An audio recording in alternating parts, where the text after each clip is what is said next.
Sa mahabang holiday season na ito, naway maging panahon ito ng pagpapalakas ng ating katawan at pag-iingat ng ating kalusugan.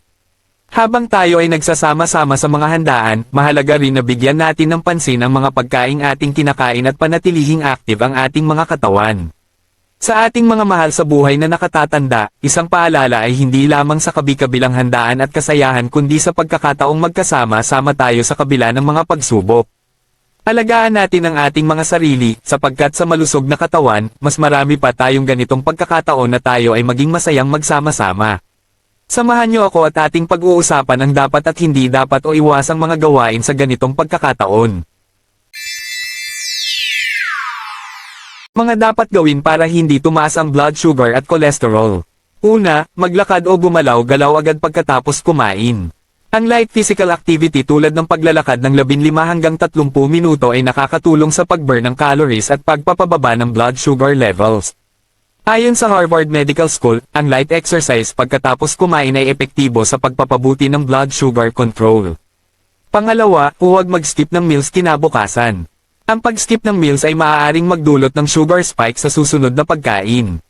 Mas mabuting kumain ng kaunti pero masustansyang pagkain. Pangatlo, uminom ng maraming tubig. Ang tubig ay tumutulong mag-flush out ng excess sugar at cholesterol mula sa katawan.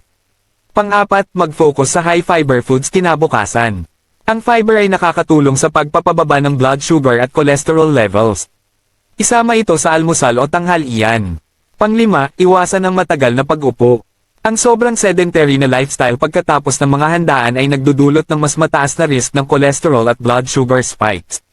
Ang mga sumusunod nating pag-uusapan ay patungkol naman sa mga dapat iwasang pagkatapos ng mahabang holiday celebration. Mga dapat iwasan pagkatapos ng holiday season. Una, matatamis na inumin at soft drinks. Ang mga ito ay mataas sa sugar content na nagdudulot ng sugar spikes.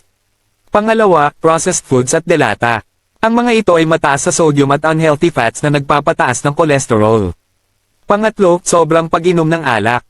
Ang alkohol ay maaaring magpataas ng triglycerides at magdulot ng dehydration. Ngayon naman ay pag-usapan natin ang mga dapat kainin pagkatapos ng holiday season. Una ay ang oatmeal. Ang oatmeal ay may soluble fiber na tumutulong magpababa ng LDL o bad cholesterol at mag-stabilize ng blood sugar. Gawin lamang itong almusal at ihalo ang saging o mangga para sa dagdag na sustansya. Pangalawa ay ang malunggay soup. Ang malunggay ay may mataas na fiber content na tumutulong sa digestion at sa pagpapababa ng cholesterol. Pangatlo ay ang mga prutas na mayaman sa potassium, katulad ng saging, bayabas, at pakwan. Ang potassium ay tumutulong mag-neutralize ng sodium at nagpapabuti ng blood pressure. Pang-apat ay ang isda na mayaman sa omega-3, tulad ng sardinas, bangos, at tuna. Tumutulong ang omega-3 sa pagpapababa ng triglycerides at pagpapanatili ng malusog na puso. Panglima ay ang kamote o sweet potato. Ang kamote ay low glycemic index, kaya't dahan-daang pinapataas ang blood sugar habang nagbibigay ng sustained energy. Pang-anim ay ang bawang o garlic. Ang bawang ay may cholesterol-lowering properties na tumutulong sa pagpapanatili ng healthy arteries. Pang-pito ay ang luya o ginger tea. Ang ginger tea ay nakakatulong magpababa ng blood sugar levels at nagpapabuti ng digestion. Pang-walo ay ang whole grains, tulad ng brown rice at quinoa. Ang whole grains ay may fiber na tumutulong sa blood sugar stabilization at cholesterol management.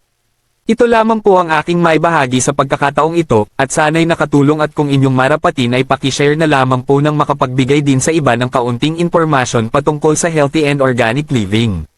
Maraming salamat at antabayanan ang susunod na video na maghatid sa ating ng kaalaman. God bless you all.